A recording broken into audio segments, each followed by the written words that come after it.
Hello, I'm Michael Yapko. Welcome to this session called The Case of Vicki. This session was filmed years ago, but its methods and its message are timeless. This is a very emotionally charged session on a number of different levels. On the most obvious level, it is a dramatic session because it is the drama of life and death. I think for clinicians, it's emotionally charged for another reason, and that is the negative bias. The problem of pathological labeling is so obvious in Vicki's case and may literally have cost her her life. Therapists who responded to her labels instead of to her. One of the things that I've always appreciated about hypnosis from the very beginning when I first began studying it is that hypnosis embodied a true positive psychology. Hypnosis looked for and amplified and mobilized the best parts of people, the most positive resources in people. And I hope that you'll see positive psychology at work in this session. Let me tell you a little bit about the history of this session. Vicki was referred to me by her primary therapist, Lillian, and her occasional co-therapist, Harold. Lillian was the chair of the Department of Psychology at the university that I happened to be teaching at the time. Lillian called me up and said, "Michael, I've been seeing this woman named Vicki for quite a while, and she's a very remarkable woman, and I want to help her. She's been recently diagnosed with terminal cancer. She's interested in having hypnosis for pain management, and I immediately thought of you. Would you be able and willing to see her?" I told Lillian that I was heading out of the country on a teaching trip just 2 days later, but that the final day of an advanced hypnosis training that I was conducting was taking place the very next day, and I offered to see Vicki during that course, if it was all right with Lillian and if it was all right with Vicki. Lillian said it was fine with her. She thought Vicki would be all right with doing a demonstration in front of the group, and so she gave me Vicki's telephone number, and I called her. I explained to Vicki what the circumstances were, and talked to her for just a moment, long enough to find out what she's experiencing and what kinds of problems she wanted help with. And then we arranged to meet the very next day.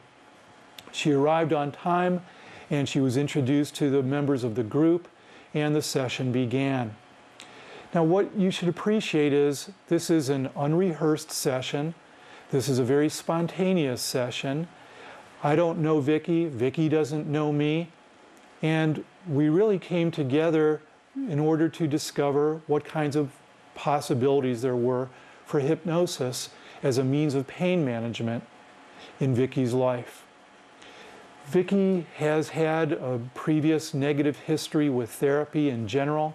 She's had a previous negative history with hypnosis in particular. And so I really wanted this session to be useful to her. But not knowing her, I did what one would normally do when you're doing a hypnosis session with someone you really don't know very well. I used almost every form of hypnotic suggestion, as you will see as you observe this session. So there were positive suggestions, negative suggestions, direct suggestions, indirect suggestions, process suggestions, content suggestions, abundant use of metaphor, all with the hope that Vicki would be able to benefit from at least some of the things that I suggested to her about using hypnosis for pain management. Anytime that you're doing a hypnosis session, it's goal-directed. There's a reason why you're doing hypnosis, and that's certainly the case with this session. And so the goals came from Vicki. What she wanted was stated by her very clearly, very directly in the earliest parts of the session. What's always interesting to me is how solutions are always embedded within problems. And in fact, she unwittingly provided me with strategies for how I might help her accomplish the things that she hoped to accomplish. If you're interested, you can read the unedited transcript along with commentary and analysis in Chapter 20 of my book, Trancework, An Introduction to the Practice of Clinical Hypnosis, now in its 3rd edition, published by Bruner Routledge. There's one other thing I'd like to comment on. Often when people watch clinical demonstrations, they respond from their own frame of reference. I think that's a mistake. I'm hoping that you will watch Vicki's responses to the things that I say and do, because it's Vicki's responses that mediate my responses. It's her session. And the whole idea is to adapt the things that you say, the things that you do to the unique attributes of the client. What I do with Vicki isn't what I would do with someone else. One other thing I suppose I should comment on. This session was filmed a few years ago, and there's been a personal transition in my life as well. So you're going to be watching a Michael Yapko with very curly hair. It is my privilege now to present this session to you. I hope that you will find it both moving and highly instructive. My greatest concern at the moment is, because I know that I have a very short time to live, that I don't want to spend it being zonked out on drugs. And so I would like to have some way of coping with the pain without being... I'm not afraid of becoming an addict. I can live being an addict, I suppose, but I don't want to miss the time that I have left. So I would like to have... My interest is in being able to alleviate pain without drugs. I really know very little about what's going on with you and in your life right now. Can you give me a little bit of background? I have cancer that is, they don't even know where the primary is, but it's throughout my body. I have it in the brain, in the bone, in the lung, in the adrenal glands, in the lymph system, everywhere. And they say, my doctor says, I'll be surprised if you don't live a month. I'll be astounded if you live a year, and we think we're talking 3 to 4 months. And I'm okay with that. I'm not, the death part is not the hard part. The hard part is being able to get done all that I want to get done in the time that I have left, and make sure that everybody's dealing with it, which is the second hardest part. Is my family wants to stick their head in the sand and they don't want to deal with it, and I have to, because I don't have time for you to wait and do it your own way. You have to do it my way now, you know. So time is the thing, and being drugged, and they want right away to put you on very heavy drugs, and when I'm very sensitive to drugs, and it just makes me sleep, which I don't want to sleep my time away, you know. I have a lot of things to say and a lot of things to do, and I want to be able to do those things in the time that I have. How long ago were you diagnosed, Vicki? 3 weeks ago. Anger is another thing that I wish I had time to deal with, because I have a lot of anger, because I've been going for 4 years to doctors saying, I'm sick, I'm very sick, I'm sick, and they say, no, you're a hypochondriac. You just think you're sick. You're making yourself say all these things, you know. And even doctors that refuse to examine me. And I have a lot of anger at doctors, because if I had been diagnosed, if they would have listened to me as I was listening to my body tell me that I was sick, it would have been a different trip. So I have a lot of anger at doctors that, but I don't, you know, I finally decided that I just don't have time to deal with that, so I'm going to skip that part. Saying that you presented physical complaints to doctors and basically they ignored it? Yeah, I could tell you a lot of horror stories about that, but yeah. Even the doctors that just refused to examine me, which, you know, at that point my argument was, even hypochondriacs get sick, I at least deserve an examination, and was told no. I mean, a lot of really bad. Even 7 months ago, went so far as to have biopsy done, and doctor missed it, you know, because he was going on vacation that day and he was in a hurry, and he was, you know, I mean, all these just really coincidental kind of things that you can't really put, I mean, everything has its explanation, but the whole thing makes a real ugly package. You know? So I have a lot of anger there that I'm just kind of trying not to, I'm just saying that I don't have time. That's, you have to prioritize, and you have to say what's really important, and getting my family okay with this, and getting my affairs in order and dealing with it spiritually and physically is more important than kicking butts. Can you tell me a little bit about your family and what the family situation is right now? I'm in the process of divorce, which is being a real complication for me because my husband has decided that, well, he's figured out that we were very close to making a financial agreement. We haven't lived together for 5 years, and he has another family. And we were very close to coming to a financial agreement, which was substantial. But he's figured out now that if he prolongs, he gets it all. And so he's decided that he's not going to participate in any way financially, and that he's just going to drag it off. And so that's a real shock. That was a real shock for me, because I think if he would have called me and been, this is the hard part.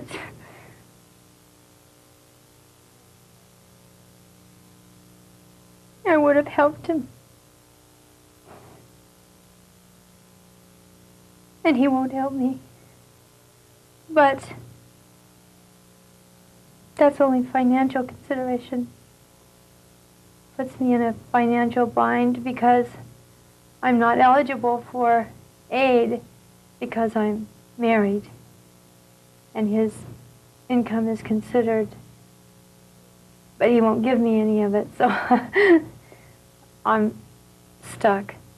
He thinks I should go to Balboa Hospital. And the one thing that I don't want is to spend the rest of my life sitting in a waiting room at Balboa Hospital. That's my one thing I don't want to do. So that part of my family is not, the rest of my family is very supportive. I have a lot of very supportive friends, and I have a daughter that's 23, and she wants to run and hide, and I'm not letting her, and it's being difficult for her. And she's probably my #1 concern. And just a lot of friends that are being real supportive. And that helps a lot. I'm amazed at how many people are. I think that it's a really amazing thing to learn how many people go away and how many, the ones that go away and the ones that stay. A lot of people that I grew up with a kind of a large gang of people. We all ran around together for years in San Diego, and I was the youngest of the group, and it's been real hard for them because it's all of a sudden their own vulnerabilities are coming through, and they're having to deal with feelings of their own that are making it difficult for them. There's a lot to deal with.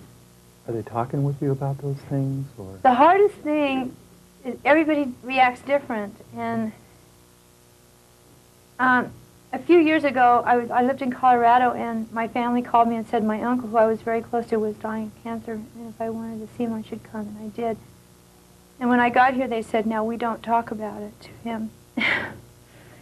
And I went along with that because it was my family's wish. And all the while that he died, he never mentioned to them that he was dying, and they never mentioned to him, and everybody, I mean, it was so stupid. And when I got back to Colorado, I thought, the worst thing that I did was not to sit down with him and say, you want to talk about it, you know. So I did a lot of thinking at that time about it, and now, to me, I have to talk about it. And some people find that really difficult to deal with. It's just the way that I have to do it. I have to. And the more that I do it, the more okay I feel. And not only that, but the more I do it, the more I know that other people are okay. And if other people are okay, I feel better. So it has kind of a circular benefit for me. It's scary to some people. Like my daughter's not a very verbal person, and she wants to stick her head in the sand. And it's real hard for me to get through to her. We're managing to do it, but it's hard.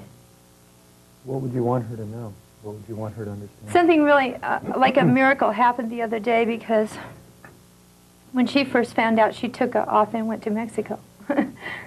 And really running. And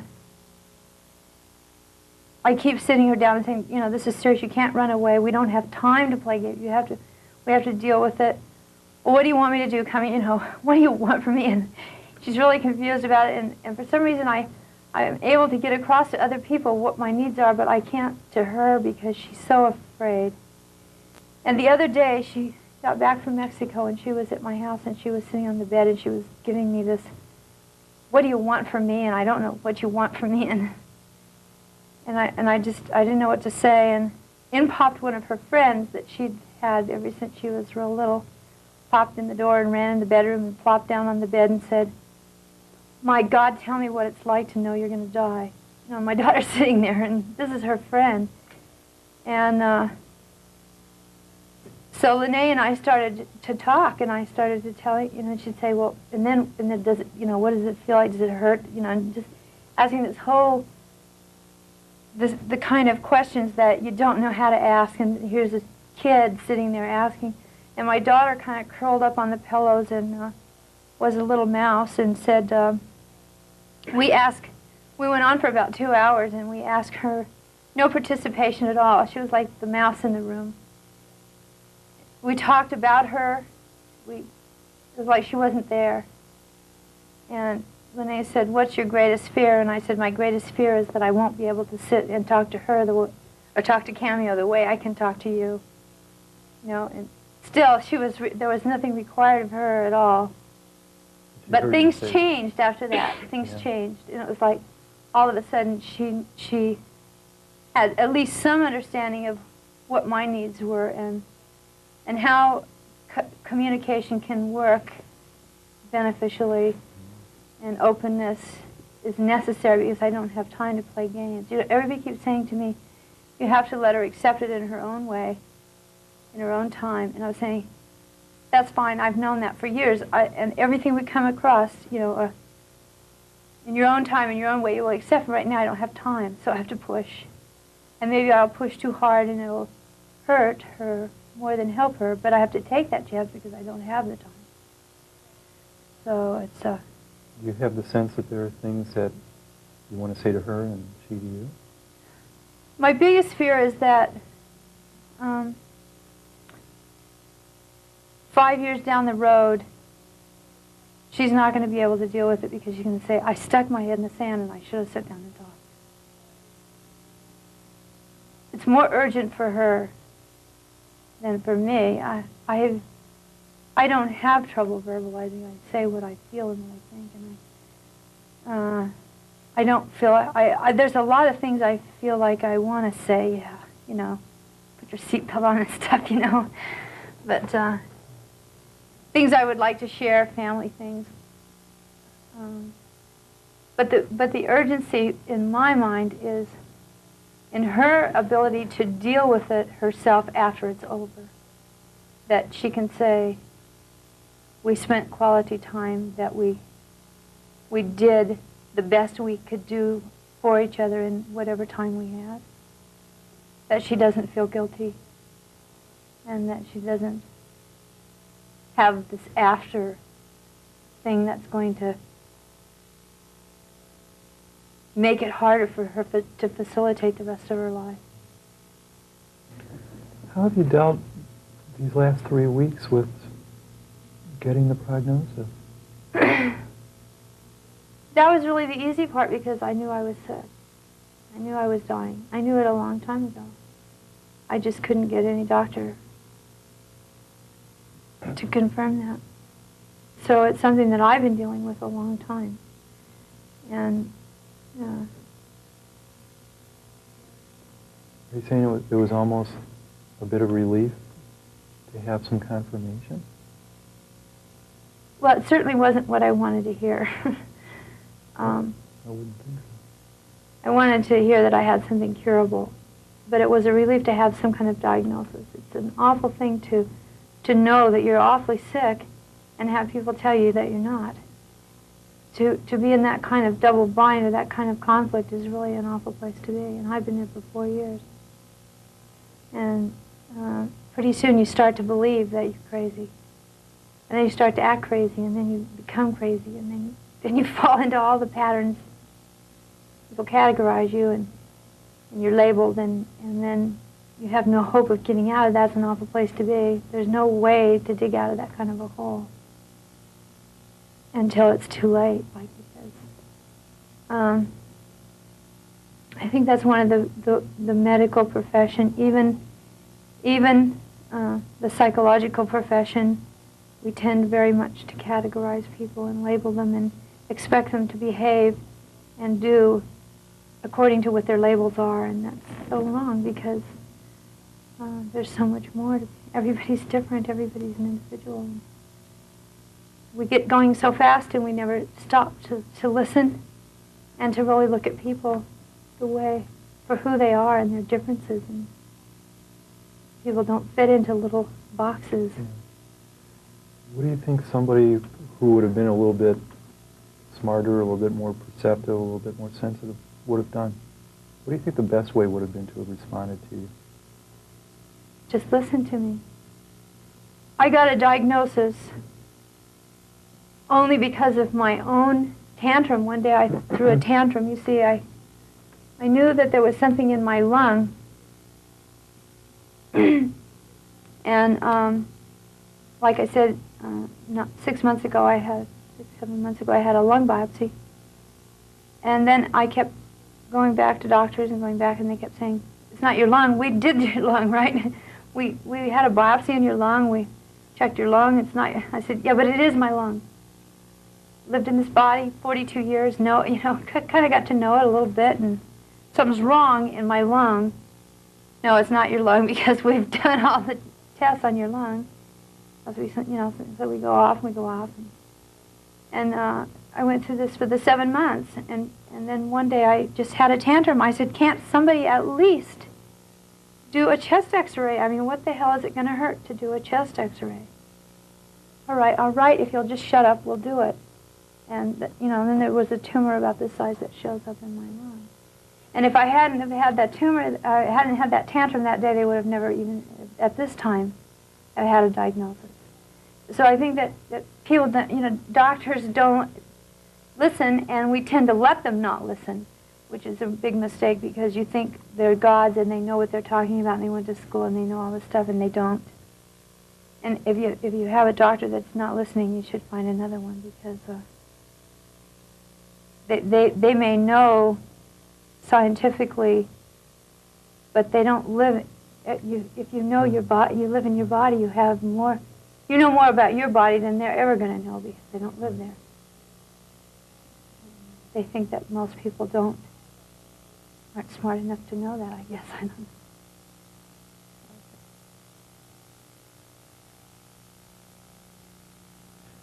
What is the medical intervention at this point? What has been prescribed for you? What are you supposed to be doing? At the moment, I'm doing a lot of radiation therapy, and I'm not into heavy therapies, and I'm more the kind of person who I would rather die with dignity. I'm not going to. I don't want to spend the rest of my life being sick to death. I'd rather have a shorter life and not be sick than a long life. But I did consent to the radiation therapy, which is about the only thing they had to offer me anyway. We're way beyond surgery. We're way beyond chemotherapy. And radiation therapy they tell me that it's not going to increase the length of my life, but maybe the quality of my life. And I've had a few days where I doubted that, because it wasn't, it did make me sick. But now I'm beginning to believe it. I had a very large tumor in my shoulder, and I lost all the use of my right arm. And it was very painful, and they said that if I didn't do something about it, it was going to explode my shoulder. And it was a real toss-up. They did the radiation therapy, and it was a real toss-up whether there was going to get to be enough radiation, if the radiation was going to be beneficial before it exploded. And it came right, I could tell, it came right to the very line. And then the tumor did start to decrease, and the pain decreased. And so I know that by doing that, I saved my shoulder, and now I'm even gaining some use of that. And tumors in my brain, which they said, you know, radiation therapy is going to probably decrease the amount of seizures and so forth that I will have. So it seemed reasonable to me to try that. Also, in the lung,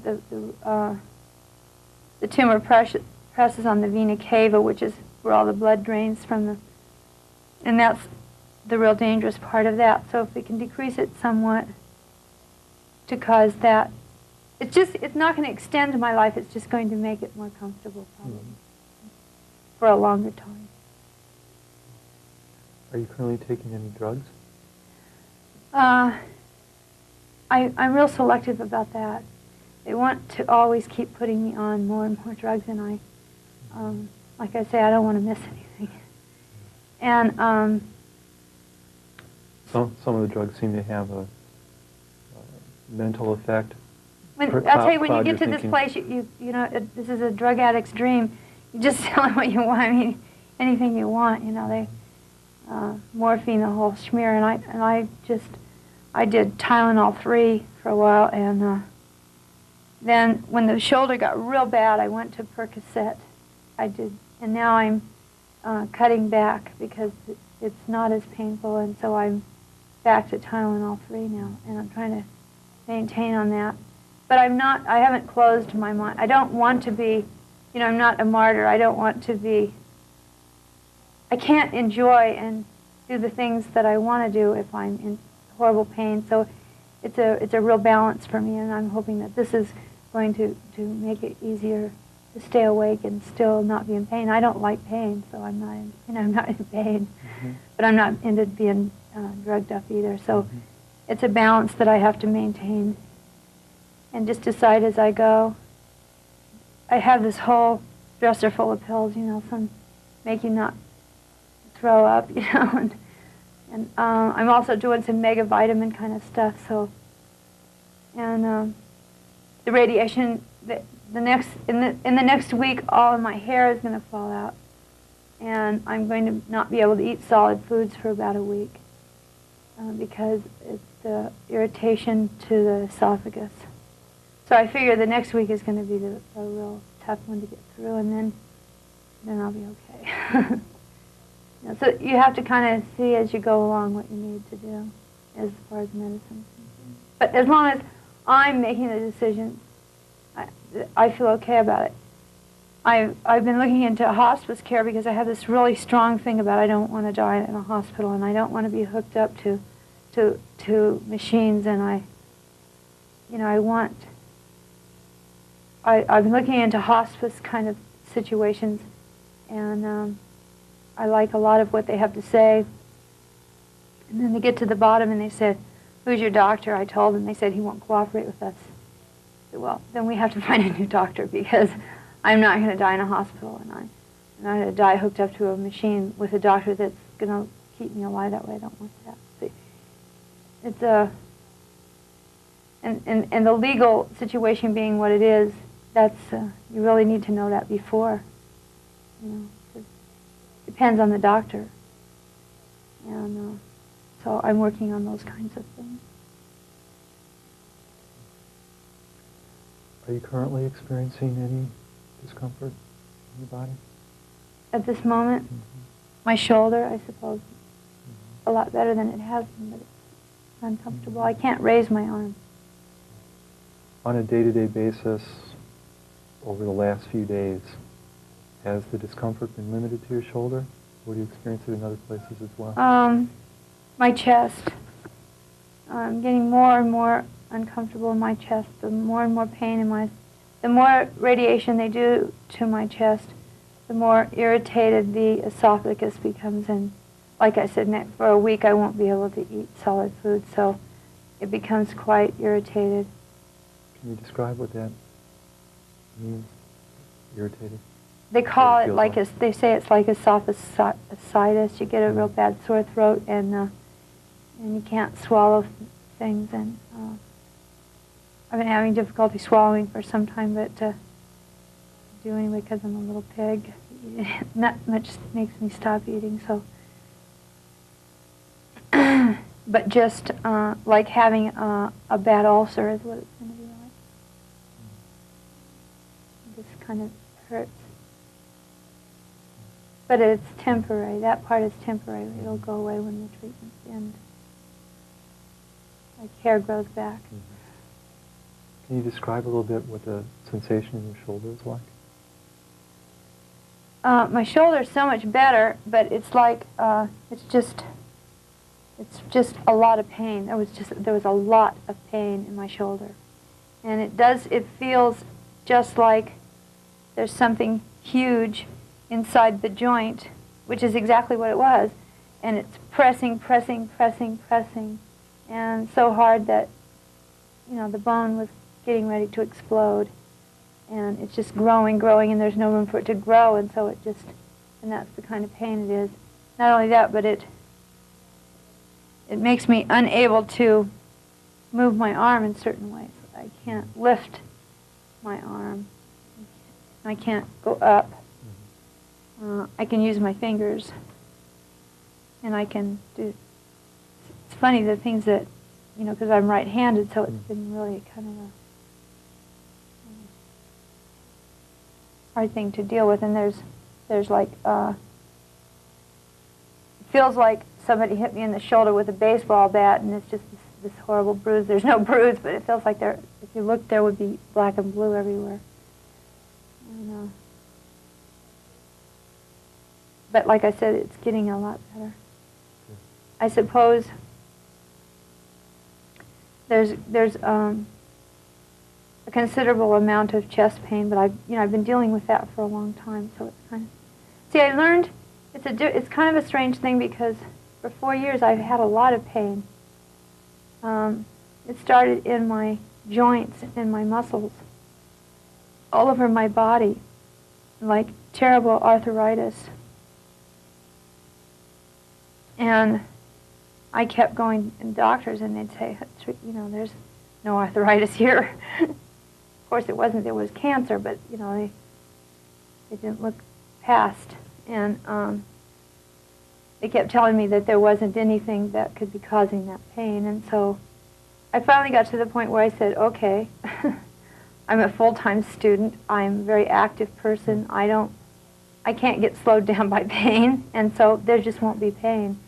And so I spent a lot of time teaching myself how not to perceive the pain, or how to let my brain override the pain to some degree. And now that I have a diagnosis, I find myself feeling the pain, allowing myself to feel the pain. So it's a real different kind of thing for me to do. And now that I've allowed myself to feel the pain, I'm trying to find this place in between where, because I know that the mind controls so much of what you feel, there must be a place where I don't want to be totally unaware of it, but I want to be able to deal with it. Because I got so confused during this period where you feel pain and people are telling you there's no pain, it gets you real confused. I don't know exactly what I'm feeling is what I'm feeling, you know what I mean? What my level of feeling is may not be what's real. I don't know where real is anymore. It's pretty confusing. That part is, yeah. I think that I got to the point where I would say, no, it doesn't hurt when it really did hurt, because doctors convinced me that there wasn't anything there, and I didn't want to be crazy, so I went along with it. It does strange things to your head. All that time that you said that basically you didn't let yourself experience the pain, how did you do that? I just didn't focus on it, mostly. I learned not to focus on it. I had a lot of things going on in my life. I had a lot of important things to do, and I would just focus on other things. I would. Being in school. Being in school. Family relationships. Other kinds of things. Were you working? No. Well, I was for a while. That was too hard. I did get to the point where I knew that I wasn't able to do all that I used to be able to do, and I did cut back. That was I was working full-time and going to school full-time, and that became way, way too much for me.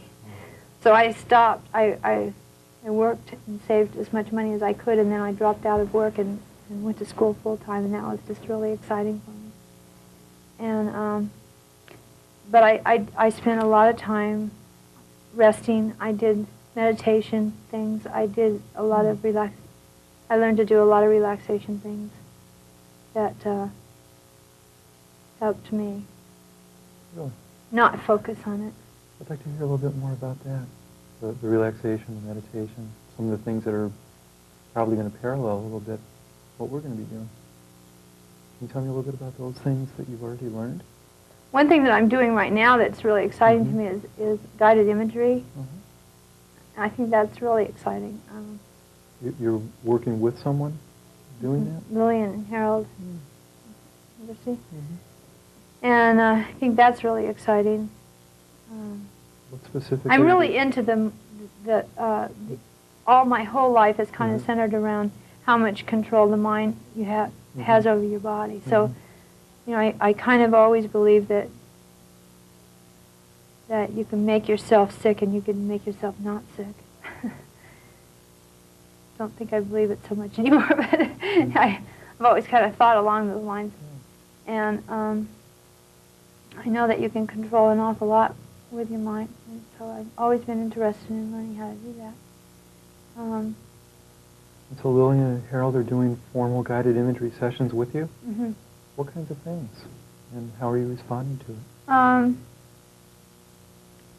Well, I guess you don't ever know really how you could respond to it, but it's, you know, the kind of white light kind of melting away of tumors, and you know, I have tornadoes that come down, and white tornadoes that come down and get rid of, you know, I can get into it. I really get into it. I see it. You know, I try to do it quite a bit every day, and I spend time on that radiation. Getting radiation therapy is like going and putting yourself in a giant microwave and turning it on. That's how I visualize it. And I try to do it while I'm there, you know.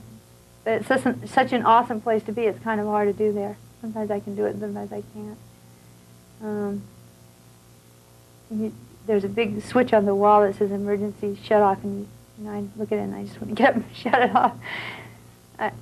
I suspect very strongly that radiation is the cause of my problems. I was radiated as a child, an experimental kind of thing. And most of the people that had this radiation as children are coming up with this kind of... So it's hard to imagine that radiation is the cause, and radiation is how we diagnose and how we treat. And you know, those things are hard to put together. And putting yourself in a microwave is kind of a difficult thing to do. But other places it works a lot better, and it feels good to me. And I don't know if it's working or not, but it feels good to me, and so I do it. You're able to relax and you're able to get into it. Sometimes, you know, depending where I'm at. Yeah. Sometimes it's easier than other times. And sometimes it's just really fantastic. Also do meditation, which I've done for a long time. And that's always helped me, so I hang on to that.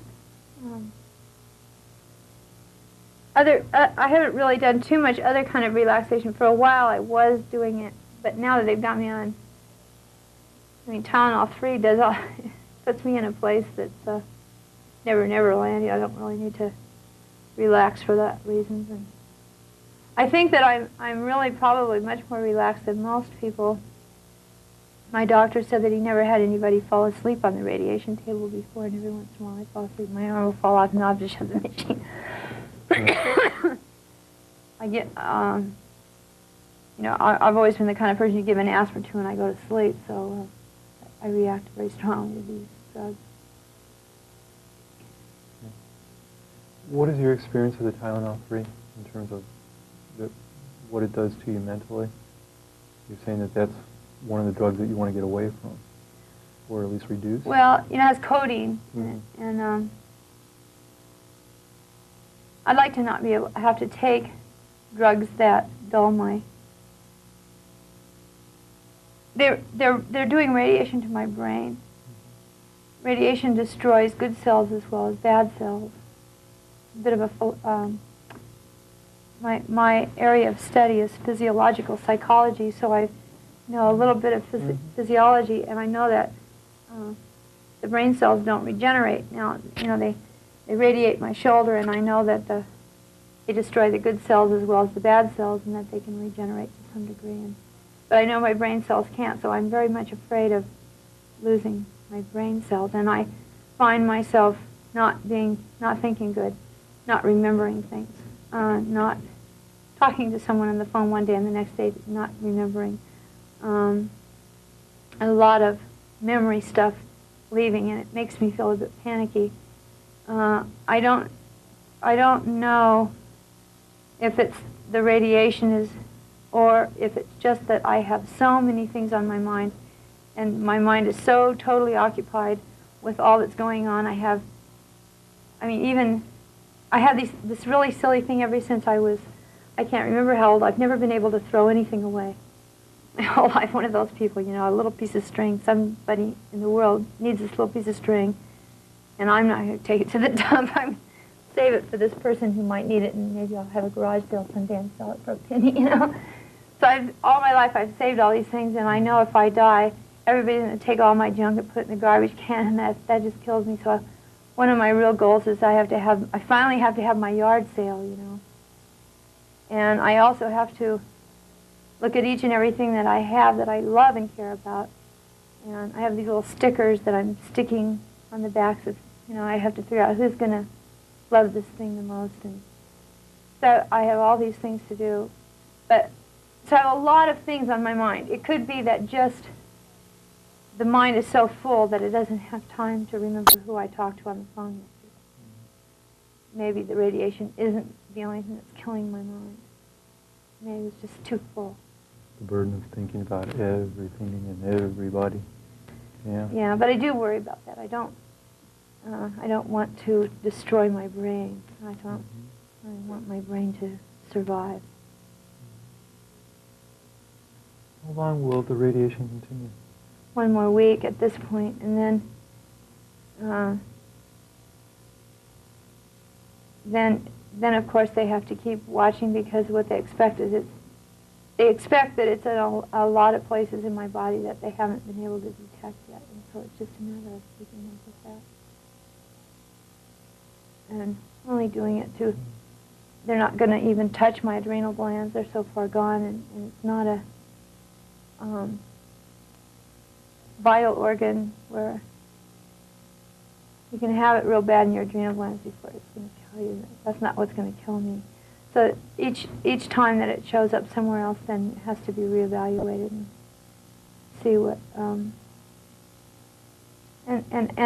I have to learn enough to be able to evaluate myself and decide whether I want to go through the therapy or sometimes the cure is worse than the disease. I'm afraid of that. So each thing has to be evaluated on its individual kind of basis. You said that you had been working and then you stopped working and went back to school. Mm-hmm. That's a pretty major change. How did that come about? I've wanted to go to school all my life, and I put my husband through school, and I raised a family, and I don't know, it just always got put off. And Sort of time to do something for yourself. Right, I got to a point where I figured out that I had some value and that I had some worth. And I lived 15 years in a violent marriage. My husband was a very violent person. And I spent most of my life thinking that I wasn't very deserving and wasn't very, that I was worthless, very low self-esteem. And it's taken the last 5 years I've really gotten that turned around and figured out that I had a lot of value and a lot of worth and knew where I wanted to go and what I wanted to do and exactly what it was. A lot of very definite goals and even have it all figured out how I'm going to get there. I mean, I got I've been carrying a 4.0 average at school, and so I've been feeling very good about myself. And at first I thought I feel real sad that I'm not going to reach my goals, but then I decided that maybe the important thing was to figure out that I could, and that I had the worth and the value. And maybe that's the lesson that I had to learn. Pretty amazing discovery. To get there wasn't the main thing. To just discover was the main thing. How did you find that after all those years of being in such a difficult relationship?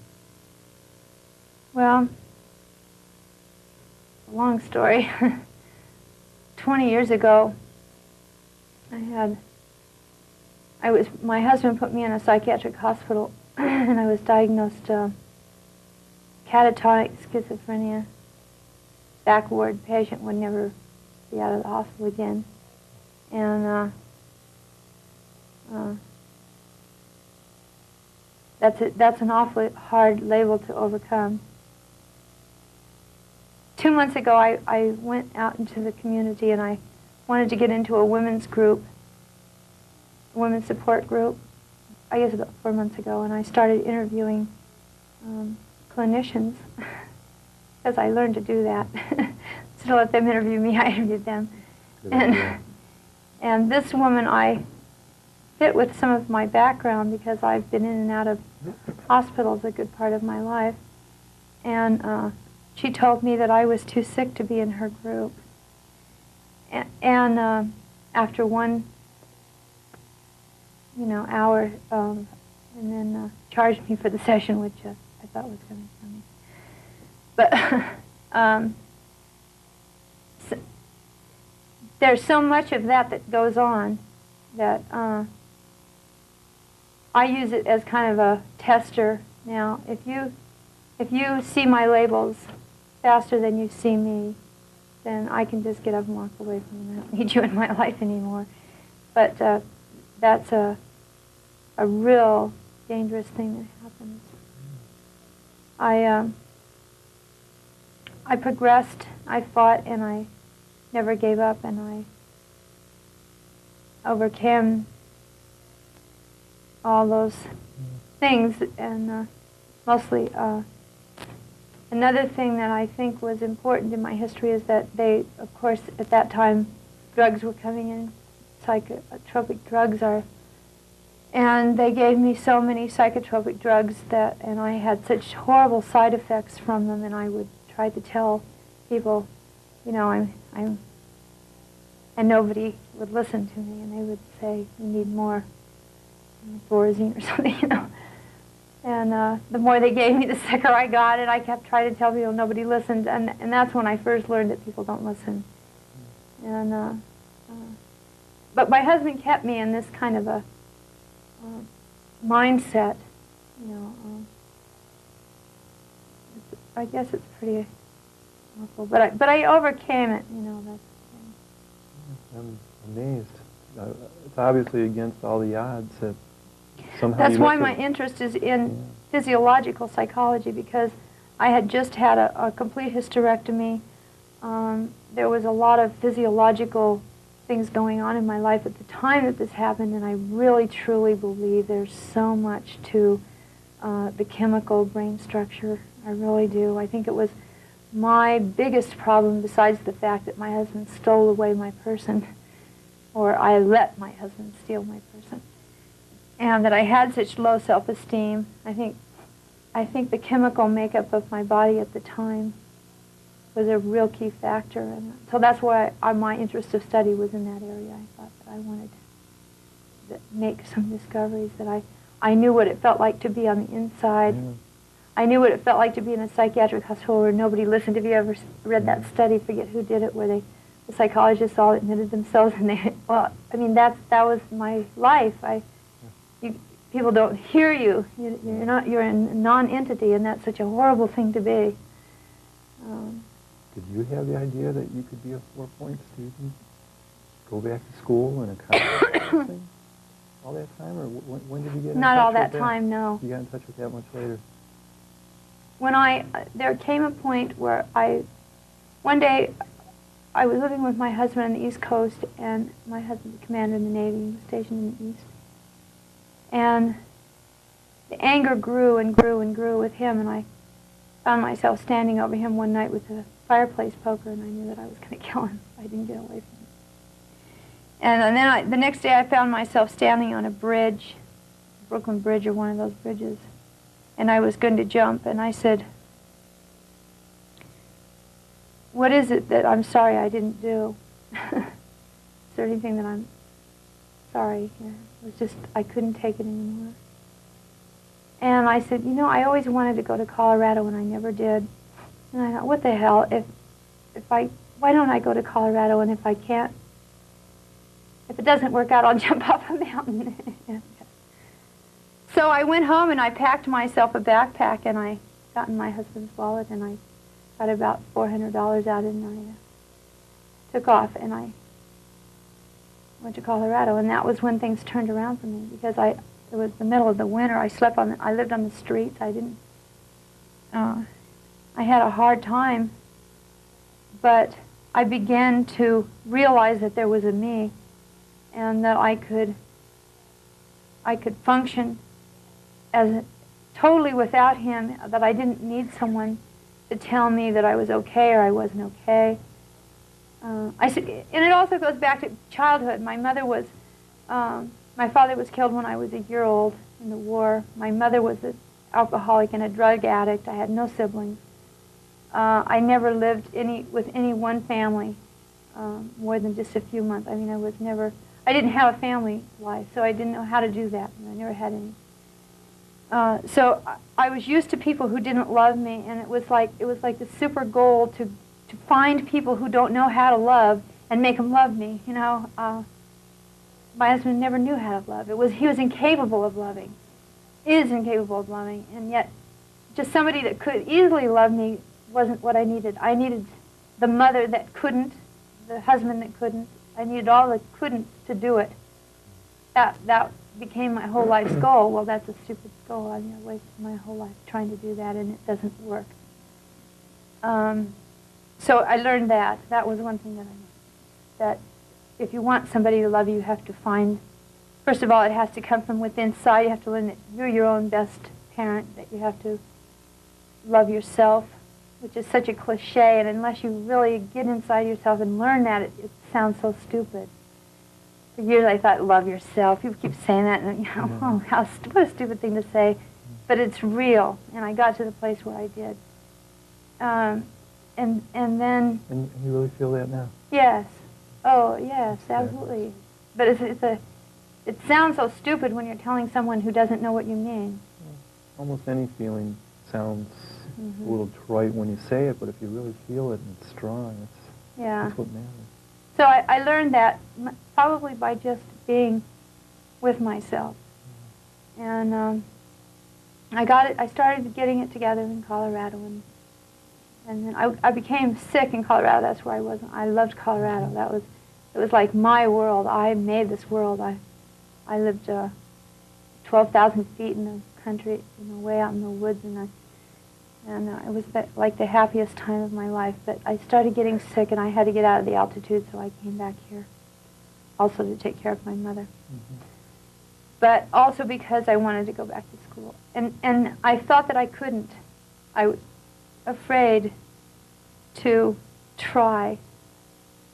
I'd been told for so many years that I was stupid and that I couldn't do anything right. And it's an awfully hard thing. I mean, you don't just one day believe it and the next day not believe it. It's this whole long process that goes on. But I knew that if I didn't try, I was never going to find out. So I signed up for 6 units. I took 2 classes just to see that if maybe I could. And I did. Must have been a thrill to find out you could. Yeah, it was. And and then each time I started adding more units until I was up to 16 and still carrying 4, and that felt good. It was like super high, man. I was just, but it was also made me understand that if I would have tried to do it when I was 17 or 18, when I got out of high school, I would not have done it. that there's something that drives you. When you want the information, you have to want that information or it doesn't work. And I go to school and I compete with these 18, 19-year-olds, and I thought, oh, they're so used to studying, it's going to be so hard. They don't want to be there. And so it's really easy competition. But you have to want to, and you have to be studying something that you're interested in and want the information, and it's not any work at all. Just soak it in, just loved it. Have you been seeing Lillian and Harold all this time, or how has that been working? Lillian came into my life through my son, who doesn't do very well. I finally got my son away from my husband, got him out here with me, and got him into seeing Lillian. But he's really kind of too far gone to do anything with. And then Lillian just became a very close friend, and I have a very close relationship with Lillian and Harold both, mostly through some therapy, some just friendship, and they're just very special people in my life. She said the same about you. She said, Michael, this lady's a knockout. You'll love her. I can see why she would say that. So you've known her for a while, huh? 4 years. Well, the guided imagery things that you've been doing with them, Lillian told me very little. She just said that the guided imagery was something that you had been working with a little bit.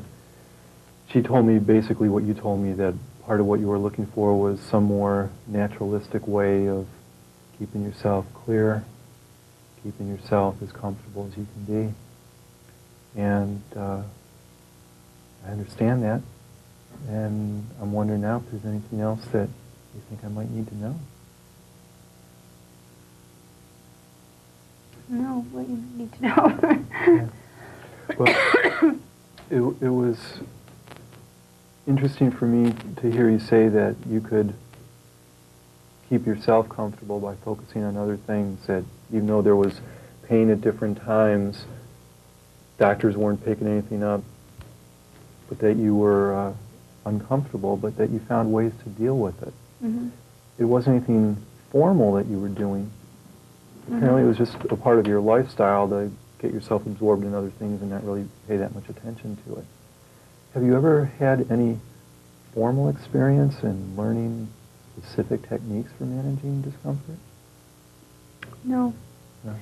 Well, that's not true. I did for a while biofeedback. I even tried some hypnosis with someone that, yeah, and it didn't work, which I probably should have told you before I came here. I think it had a lot to do. You're telling me now, so. I think it had a lot to do with I wasn't very trusting of the person. Again, he did his thing, and his thing was his thing, and he wasn't listening to what my needs were. And that's such an important thing for me.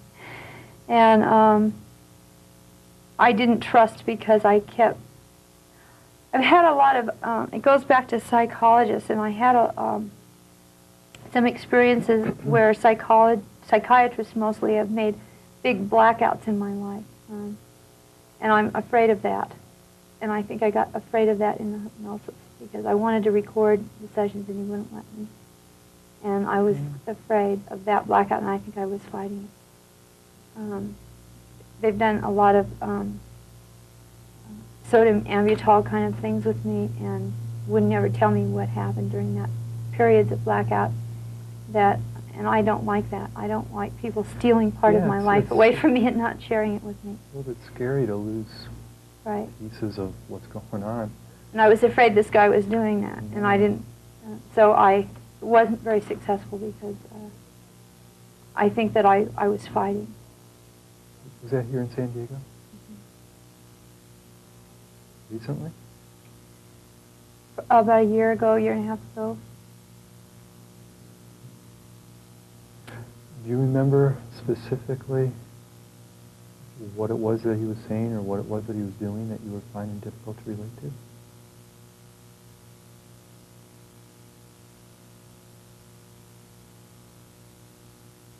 I think it was just the general... The atmosphere of what was happening? There was something general about him that didn't listen. There was something general about not letting me record. Like, what do you want? What are you hiding? You know, I wasn't trusting that. Not explaining things to me. I have to be super explained to, and if you explain something to me 14 times and I don't understand it, they'll ask you again, and if you don't explain it to me 16 times, then, I mean, it just sometimes takes a while and has to soak in, but I got to have that information in order to process whatever I process. And he was getting annoyed with me that I was asking the same kind of questions over and over. And I don't know, I went for a long time. I went for 5, 6 months before I finally said, you know, this is a waste of my money and your time. It wasn't getting anywhere. It was also interlinked with the biofeedback. And he was like putting these things on my forehead, and I was having so much pain in other places in my body. I didn't understand why it was on my forehead. Sure, there was a good reason for that, but I didn't understand it. He wouldn't explain it to me. Also, he was into, he got off the track, and he was into a lot of regression. Now, I'm into regression, and once he found out that I was into that, then that was his focus, and it wasn't my focus. I would have liked to have done that as a sideline, kind of an interest area of my very own, but not for the therapeutic thing that I was trying to get at the moment. But once he found out that I had that interest, then the whole thing switched to that area, and I couldn't get him back over here to the therapeutic kind of thing. And so I thought that he was using me, that he was doing it for his own little bag because he found somebody that would allow him to do regressive therapy. My spiritual interests, a lot of my spiritual interests are in reincarnation, and he was doing some previous lifetime kind of regression with me, which is very fascinating and very interesting, and I'm into it, totally into it. But at that moment in time, it wasn't what I wanted to pay him to do, and he got stuck there. So it may have been my fault. It's a valid concern to want the work to be along the lines of what your needs are instead of what his interests are. Well, at the time, my financial situation is kind of balancy, and I felt like I had to spend my money on where the most benefit was to be had. And you can spend so much money on fun and games, and but the work's got to be done sooner or later. Right. Had you talked with Lillian at all about what I do, what you could expect here, what the possibilities were? Mm-mm. Lillian and I work together at the university. That's how we know each other. Mm-hmm. Yes, you're doing that. Oh, okay. And I work a lot with hypnosis. And when the reason I was interested is that I'd been asking around about hypnosis, and everybody that seemed like I talked to said they had studied under you, and then she came up with you, and I thought that was just a greater idea than going to somebody that studied under you. Go right to the source. I haven't got time to feel that makes sense to me. Uh-huh. But certainly one of the things that's so fascinating about the mind is its ability to control what goes on in the body, the way that you were describing earlier. And the ability to focus on discomfort or focus on other things and lose track of discomfort is one of the capabilities.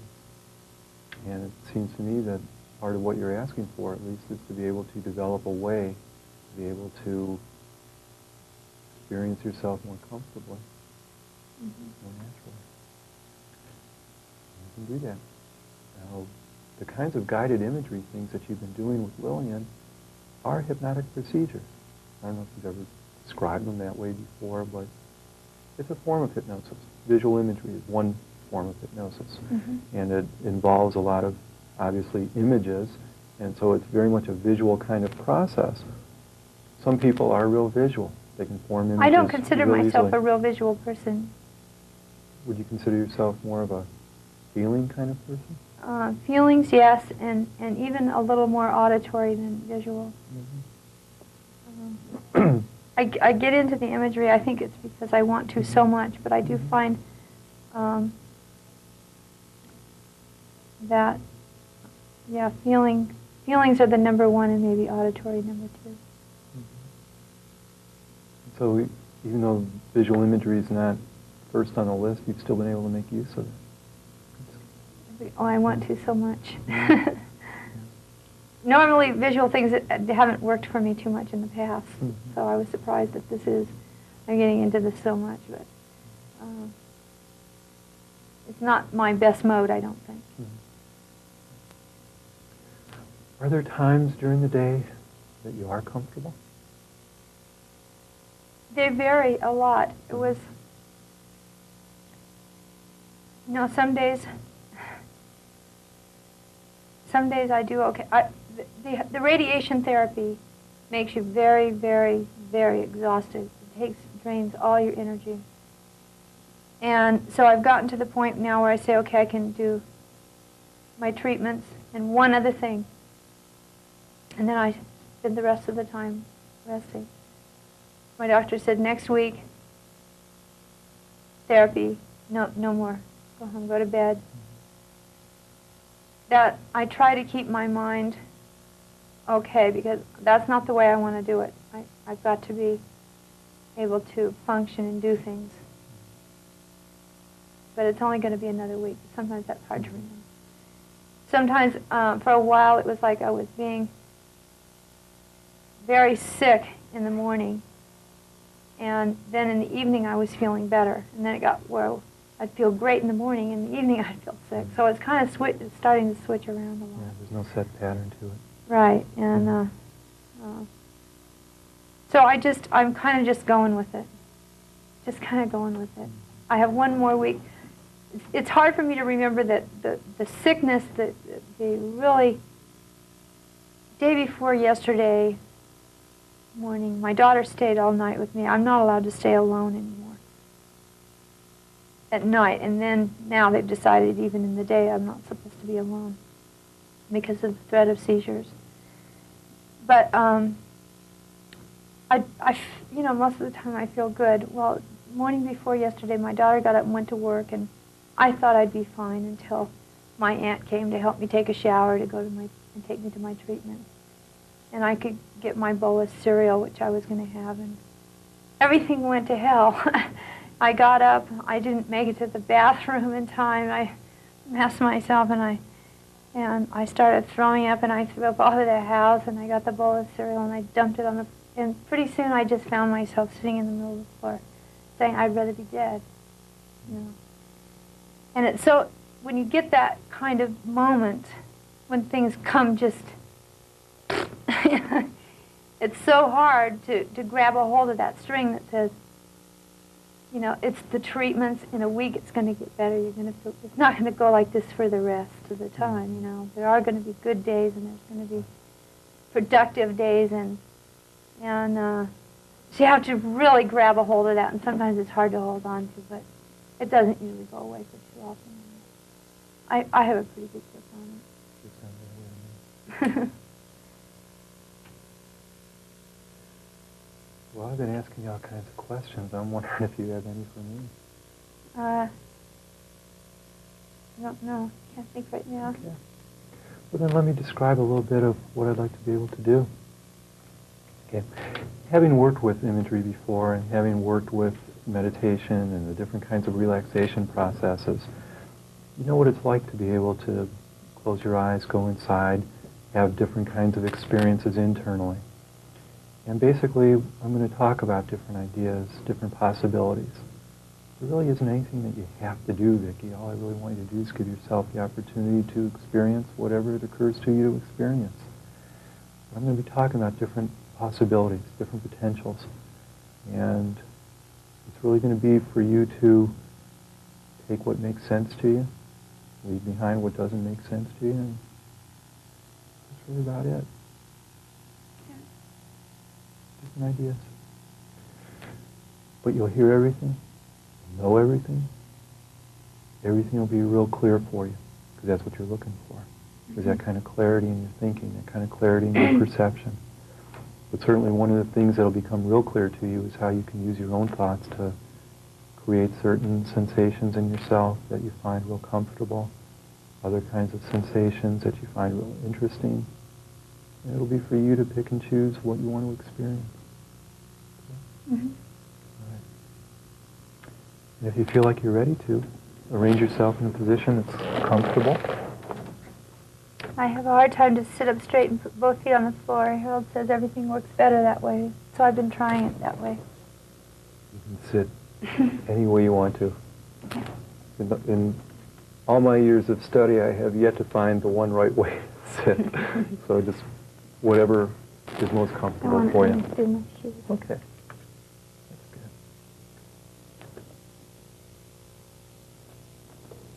I've been having, I think, the next place that's going to show up is in my feet and legs because I've been having a lot of pain in my feet and legs. I'm kind of suspicious of that area. Are you comfortable? Yeah, except that I just had this huge, big Mexican dinner, and I think the beans are getting in me. My digestive, have a little bit of heartburn. Let's make that one of the sensations. Okay. to work with. All right. You can begin by taking in a few relaxing breaths. And when you feel like you're ready to, Vicki, you can just let your eyes close so that you can go inside for a little while. That's right. And certainly you know from previous experience how you can relax, what kinds of things that you like to experience that you find the most soothing, what kinds of experiences make the most sense to you. And as you pointed out, there isn't anybody that knows you the way that you do. So is there anybody who's in a more comfortable position to know what's right for you, to know what's good for you? And if you want to, you can listen very carefully to the things that I talk about. But you really don't need to, Vicki. You can allow yourself, that's right, the exquisite luxury of letting your mind travel or relax. It can do a lot or it can do nothing. It can listen and it can not listen. But you can certainly allow yourself the experience of being very comfortable within yourself. And certainly you know from previous experiences that sometimes you can get so absorbed in interesting possibilities. It doesn't really matter whether it's white lights or deep breathing or an interesting voice or a soothing sensation.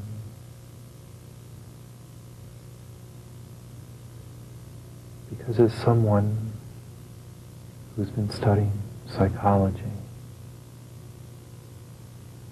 you certainly know enough about the complexity of the mind,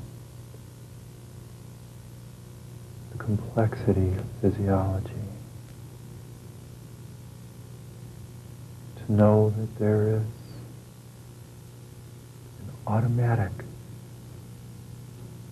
sort of pattern that allows for the rhythmic rise and fall,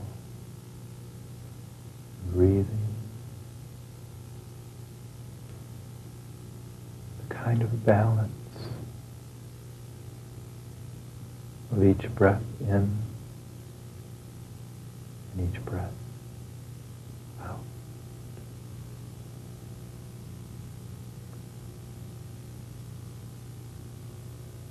Because the mind is so complex. It's really convenient, really a comfort to know that while the conscious mind tends to notice whatever captures its attention for the moment,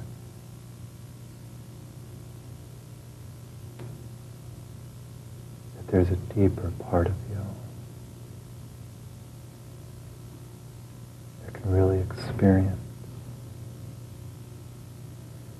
a surprising level of relaxation, comfort.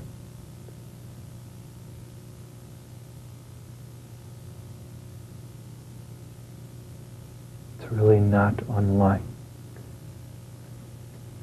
having the rest of the world drift off for a while.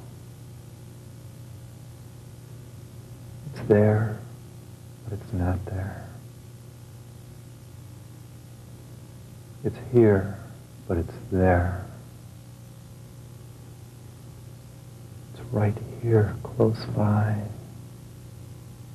and it's so far off in the distance.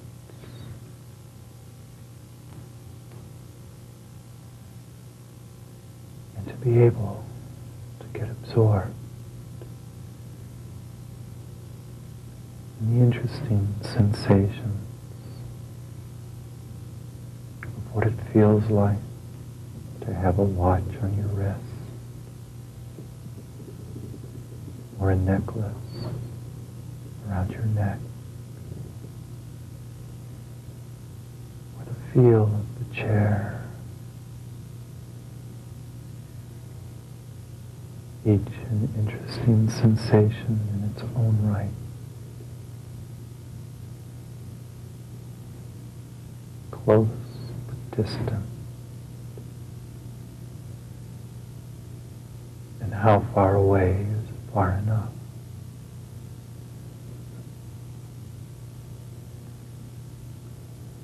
And I really don't know which sensations are the most soothing, because that varies so much from individual to individual. Some people really enjoy the sensation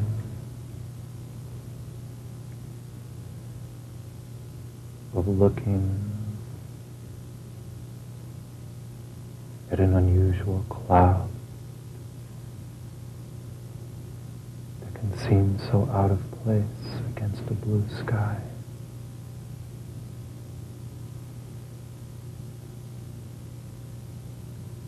Some really enjoy the sensation of a very well-written piece of music that has just the right rhythm, just the right blend of instruments.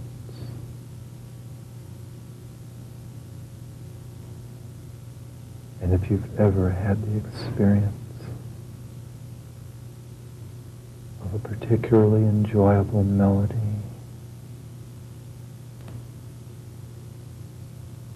it sort of floats through your mind,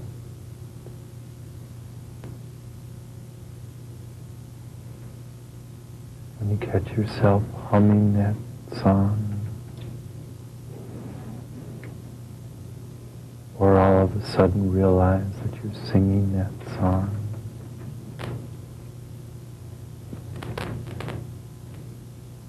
and you really don't know why that song seems so important. And sometimes it's a corny song, sometimes it's a real favorite.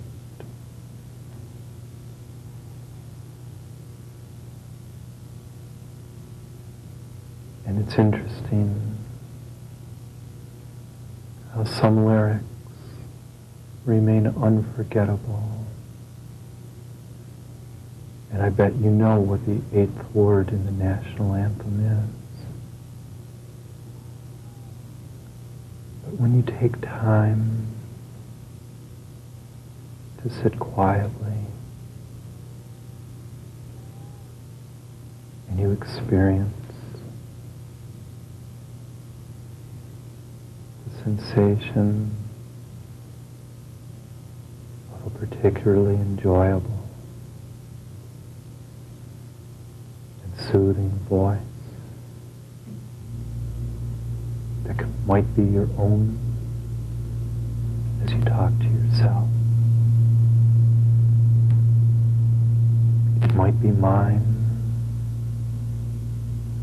as you listen. I really don't know. All I know is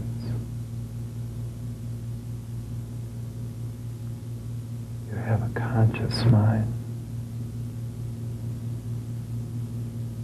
that can be very aware of the things that seem the most important.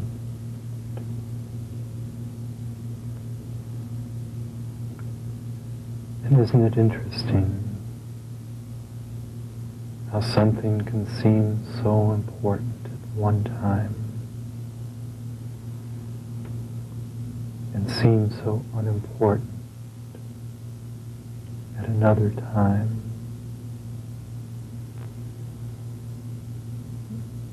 And time, how a minute can seem like an hour, how a day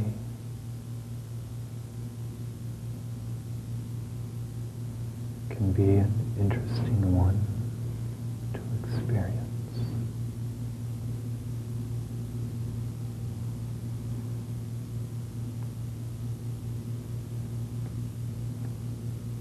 And when you think about all the things that you've accumulated,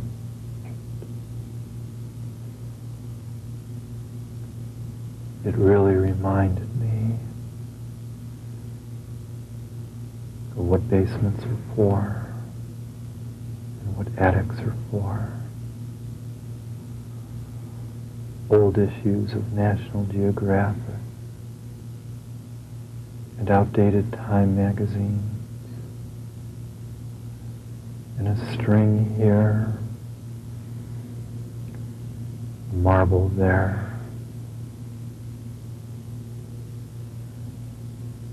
And isn't it interesting? Because I was working with a young boy not long ago who taught me a very important lesson that sometimes only kids can.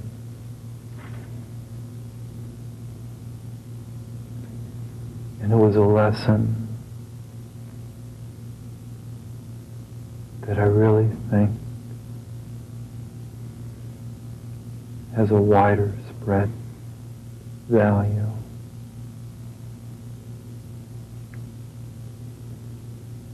than what I might even understand now.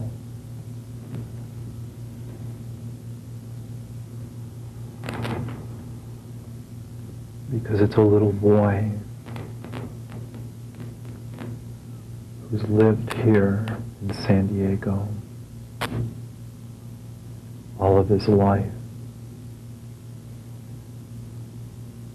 all 8 years of it.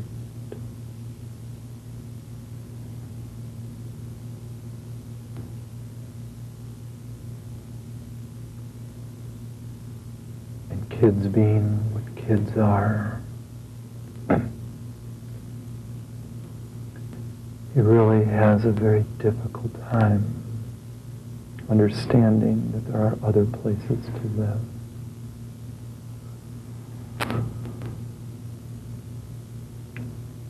But when he was told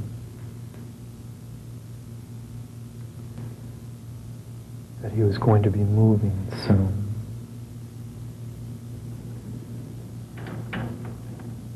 he really didn't understand that things were going to be a little different.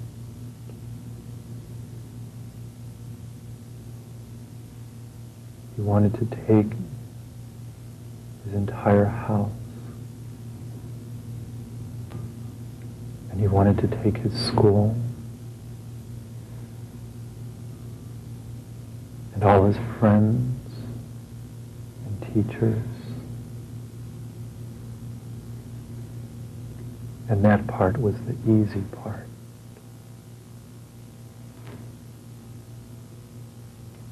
The hard part came when his mother told him,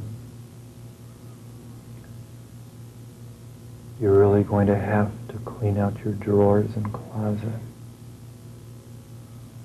because you're not going to want to take all that junk with you. And how do you decide which baseball cards to throw away or give away?"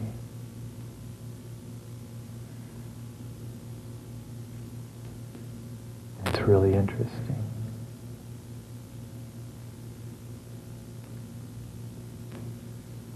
Because what he discovered was that all these things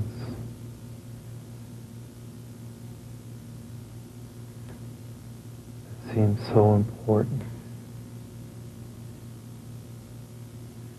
weren't important anymore.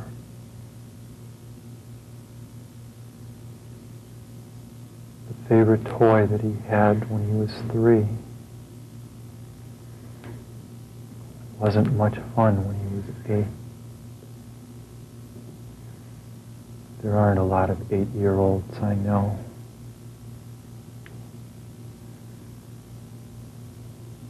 That enjoy little pegboards and rattlers.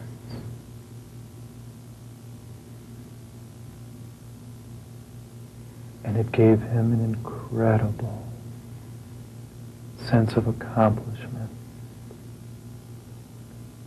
a powerful recognition of how much he'd grown, that he'd outgrown all these things.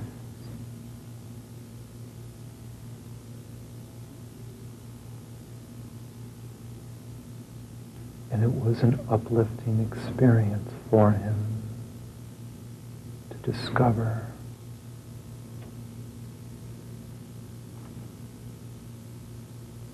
that being a little older and a little wiser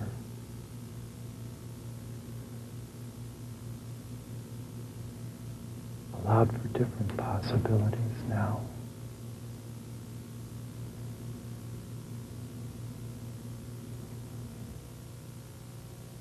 I really don't know how, and I really don't know why.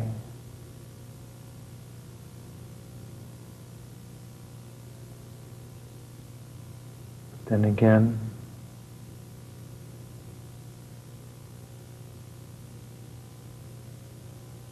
eight-year-old boys really have mysterious ways.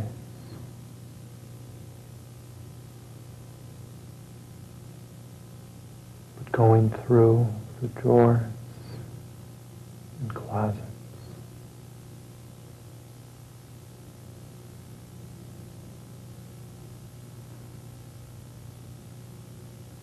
showed him how much he'd grown and changed without even trying. And what it really meant to him was that he could move on.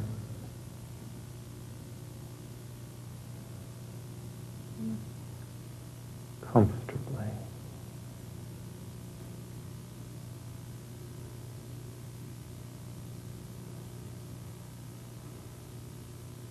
Comfortably.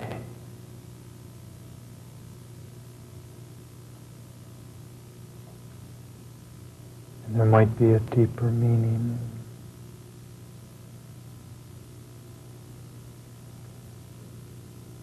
Sometimes it's hard to know.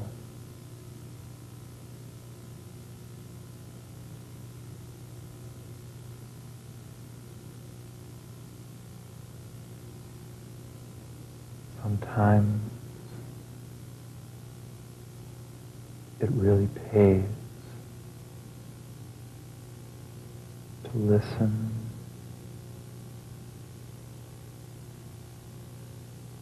at a deeper level.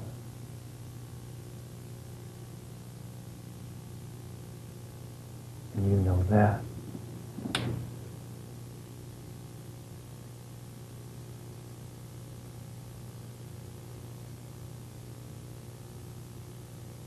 And I wonder whether you've noticed that your breathing has changed.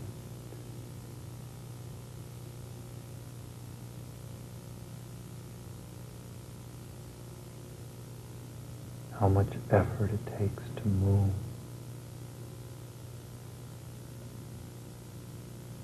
How absorbed all of you can be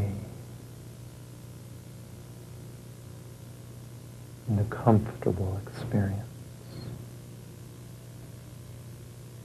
of right now.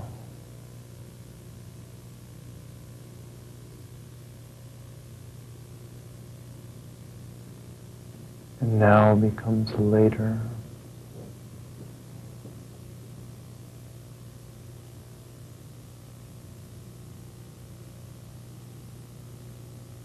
And now and later. You really can be comfortable.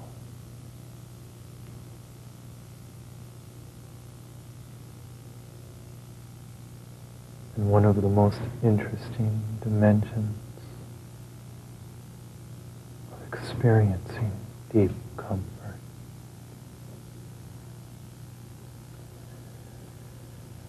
is that sensations seem different.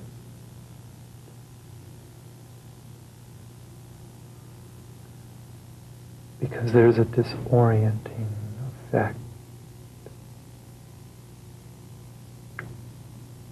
when you get so comfortable. It becomes hard to know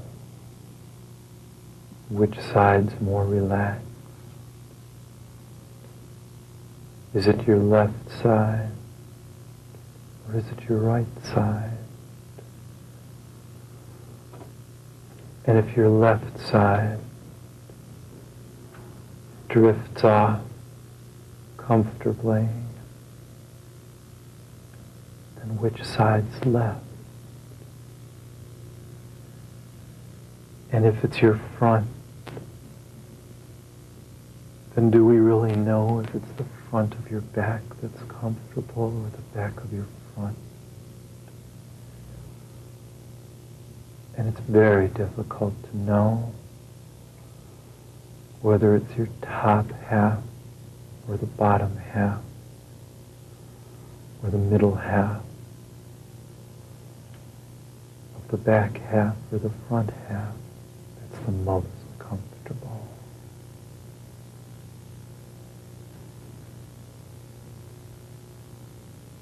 That's right. And I knew one person who was exceptionally skilled at being able to experience this part of their body as very comfortably distinct from that part of their body, which seemed disconnected over there, even though they had the peculiar feeling that there was something here that they just weren't really in touch with.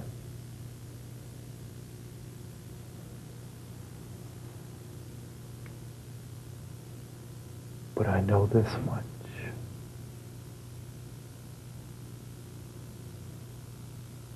That when you take in a breath,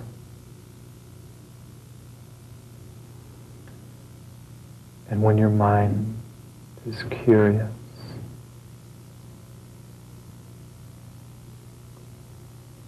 and you're really not sure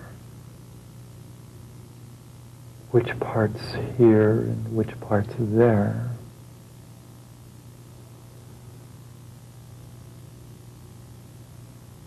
and which part's left or right, and you have the right to know what's left.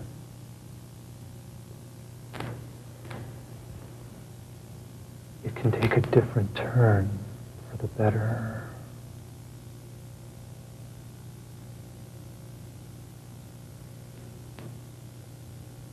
And that's something that you really can be clear about.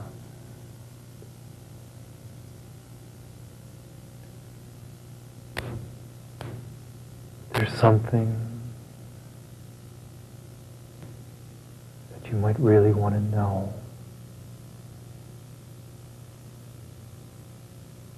about the sensation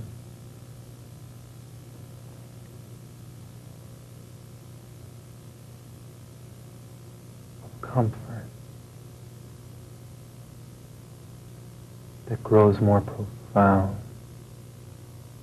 moment by moment.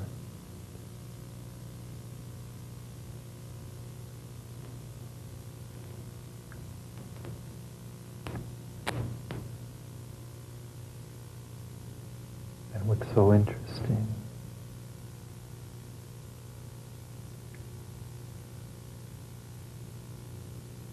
is that your legs haven't moved and your arms haven't moved.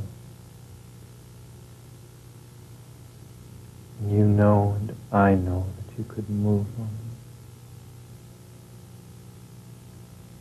If you could think of a good reason to. But how much more enjoyable to experience the luxury of a very relaxed body, a very comfortable experience of being here,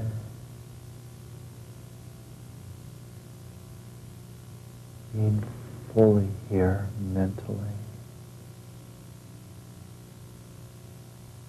but being over there physically.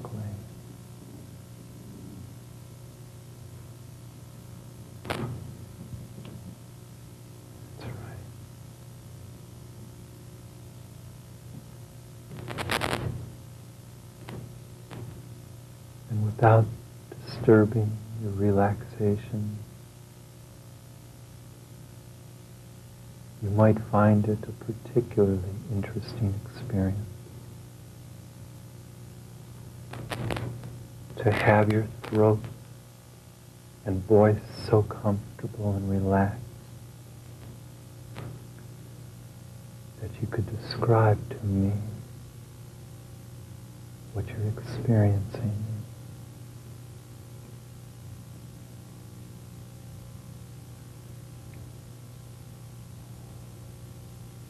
And why not verbalize what you're aware of right now, Vicki?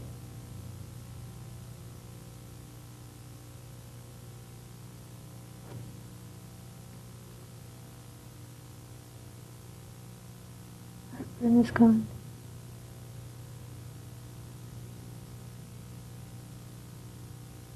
Say that again. The heartburn is gone. Body's comfortable. Feels soft. Good experience. Yes.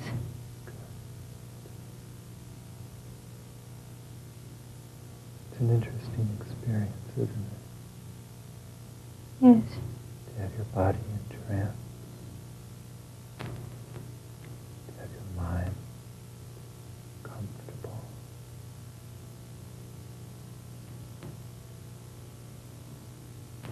And how far away is your body from where you are? Not far. Just close enough for when you need it. That's right. And just far enough to really be comfortable.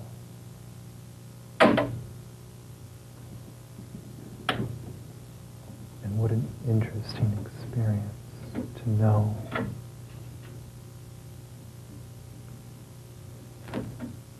that you can be so comfortable.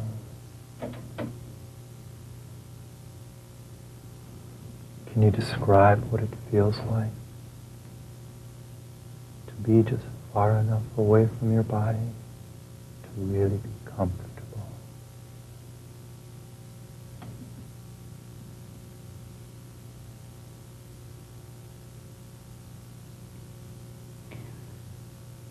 Nice. Safe.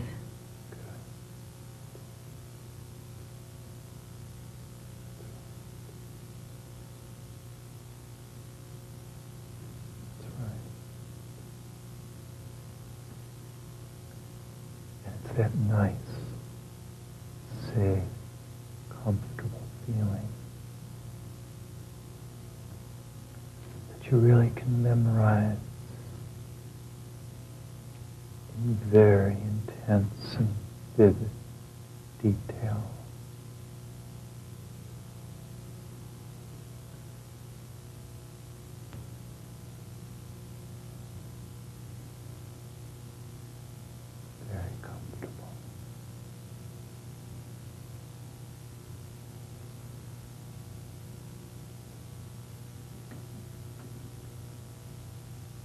What your unconscious mind might really want to know is that you can be so comfortable whenever you want to be. And it's interesting, very interesting, how the most everyday experiences can be the most profound reminders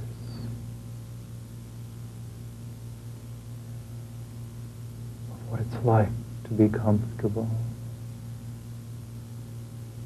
what it's like to have a mind here and a body there. What it's like to notice a cloud or a moving van or an 8-year-old boy or hands that rest comfortably in a lap of luxury. And you really never know, because sometimes it's looking at your watch that reminds you it's time to be comfortable. Sometimes it's kicking off your shoes to remember that you're 2 feet ahead of yourself when you're here and there comfortably.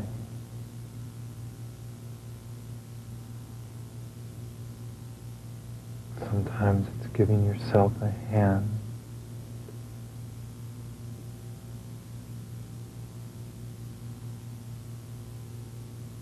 in the most simple and elegant of ways.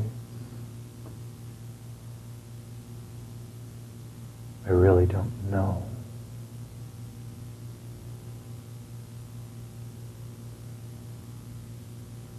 I know one individual who tends to eat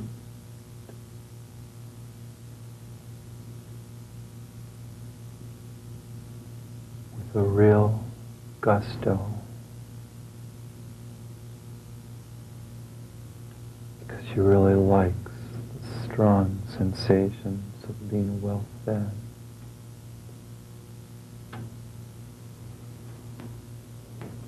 And somehow she has it in her mind that every time she opens the refrigerator door,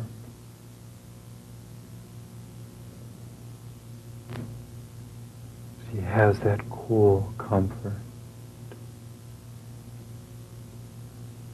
And the little light goes on. And I don't know what it is about white lights. And I really don't know what it is about food.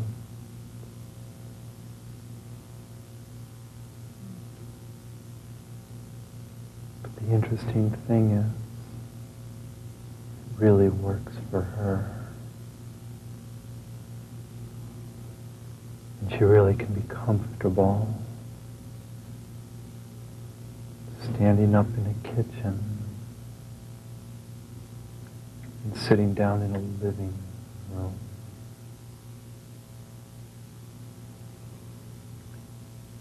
And napping and talking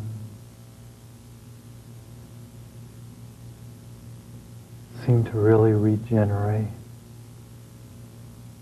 the feelings of comfort.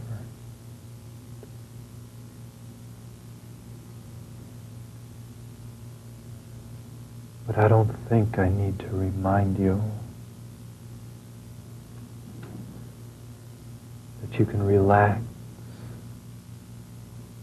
that you can be safe and comfortable anywhere. After all, you're here with me, and you can hear with me, and you can hear with you, and you can hear you talking to yourself in the strangest of places. You can hear you, soothing, comforting, distancing, keeping close the feelings of comfort.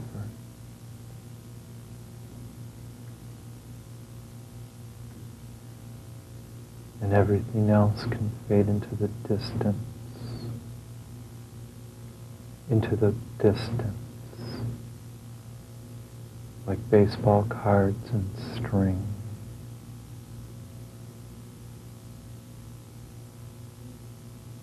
And there's really no reason that I'm aware of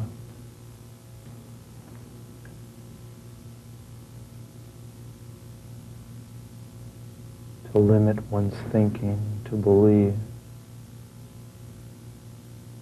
that a yard sale has to be in a yard, when you can have one inside.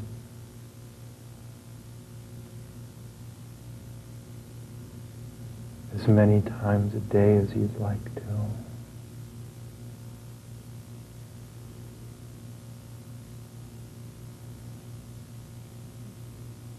And you can be a yard which is 3 feet away from yourself. Being here, but 3 feet over there. Experiencing comfort now and later,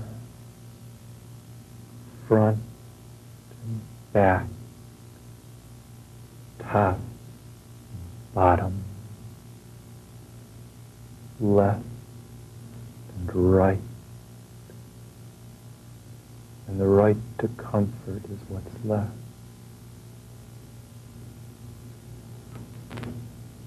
And that's what I'd really like you to know.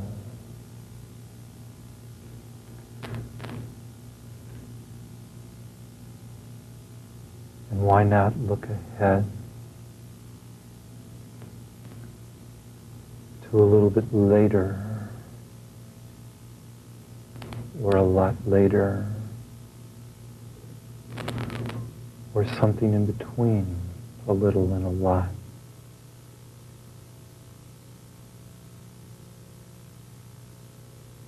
And as you look forward, can you see how comfortable you are? Good.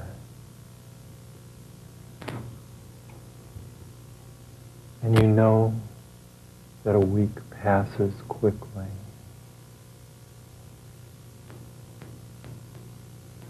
And you know that a week passes slowly, depending on point of view.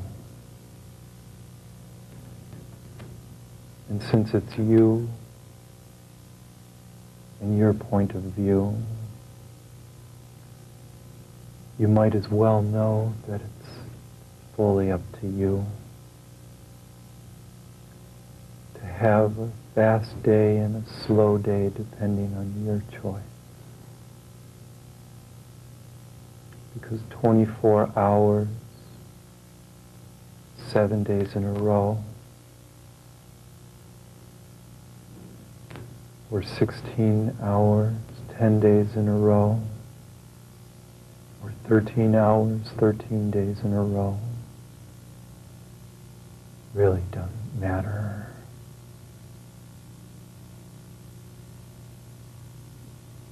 But when it's 2 weeks of feeling so strongly about how time has been well used, you really can look back when you're looking ahead at yourself looking back, feeling good, safe, comfortable.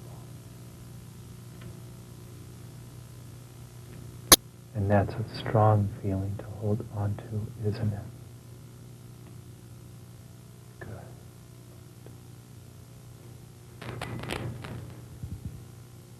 And since you can look forward to that experience of comfort,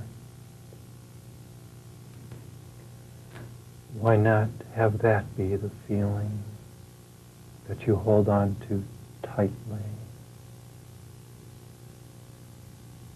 when I ask you to reorient in just a moment?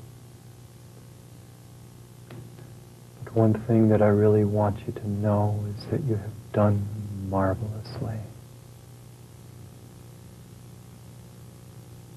And why not enjoy the sense of pride in discovering that you can use your head to be comfortable, and you can use your body to alter sensation comfortably in the way that you'd like to. And let that be the guiding memory and experience of this experience, comfort that you really can hold on to, here, there, and everywhere that you go. And when you know that you can do that, and when you feel the strength and comfort that you can do that, that's when you can begin to slowly reorient yourself mentally. But you may want to keep the physical disorientation of being here and being there, using your body, but letting it come close and drift away as you see fit. So take whatever time you'd like to, Vicki, to process your experience and feelings. And then when you feel like you're ready to, and when you want to, That's when you can bring back every comfortable sensation for today and tomorrow and all your tomorrow that become today. And when you're ready to, you can let your eyes open.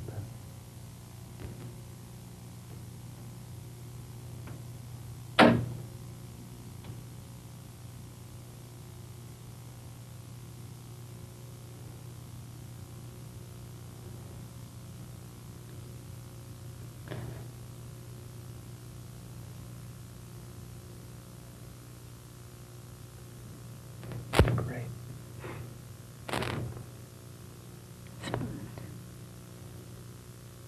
Take a moment.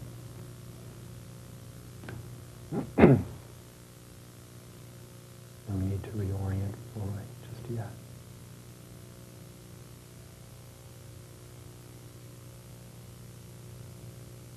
That's right.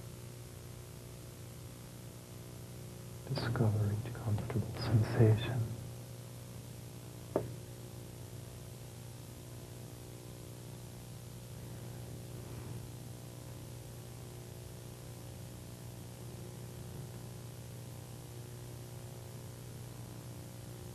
I like that.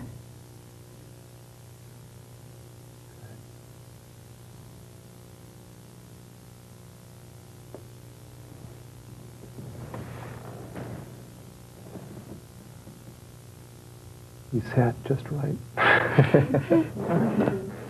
I didn't even know I was sitting. Nice not to know, isn't it? Mm-hmm.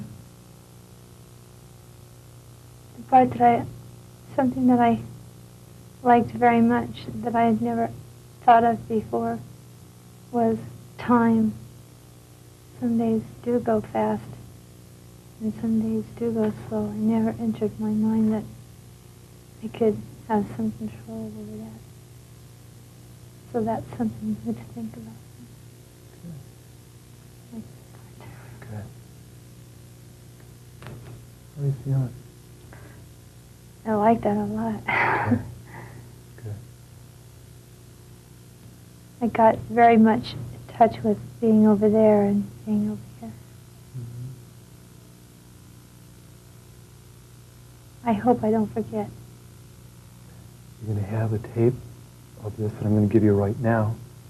And then, as you requested, I'll be happy to make a videotape of this, a copy of the video. Okay. And then, if you'd like, I can either mail it to you, or maybe we'll get together again sometime and give it to you then. But you'll have an audio tape right now and a videotape a little bit later. So that way you'll always have a reminder.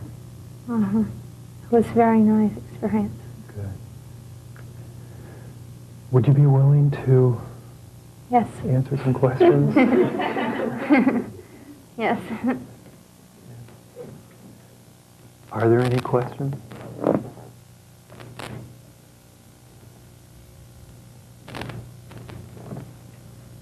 You can come out of trance now.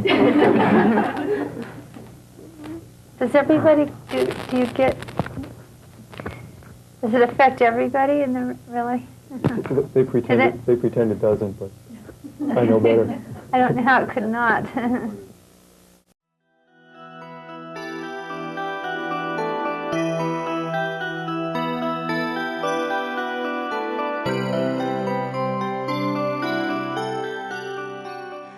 I hope you found that an interesting session. Did you notice Vicki's gifts to me? When I said, "You sat just right," she spontaneously said, "Oh, I didn't even know I was sitting." Certainly strong evidence of the dissociation that I was trying to achieve hypnotically. When I said to her, "Would you be willing to?" she said, "Yes," before I even completed my request. Certainly objective evidence of a strong level of rapport between us. Vicki had started the session commenting on the issue of time. I don't think it's a coincidence that the very first thing that she commented on after she emerged from hypnosis was the issue of time. I had simply suggested to her hypnotically ways that she might alter her perceptions of time in beneficial ways. Well, Vicki was right. time was a critical issue. I'm very sorry to report that Vicki passed away less than 8 weeks later, and sadly, I never had the opportunity to see her again. I received a very nice follow-up letter from Vicki telling me that she had enjoyed the experience. I did have one follow-up phone call with her where she reported in detail that she had benefited greatly from the audio tape of our hypnosis session. In fact, she had stopped watching the videotape of our session when all of her hair had fallen out from the radiation and she just couldn't watch herself looking so much better and with a full head of hair. Vicki was a very amazing woman, as I'm sure you can agree. At a time when she was first discovering herself and building her life, ironically, she lost her life. And it's interesting that her message was that doctors don't listen. Well, more doctors have listened to her now through this demonstration tape than she could have possibly ever have imagined. And she imparts the very important message about how critically important it is for us to listen to our patients. And in that, she has given us a gift. I feel very fortunate to have had the chance to meet and work with Vicki. I hope that you've been inspired and instructed by this clinical demonstration. Thank you so much for your attention.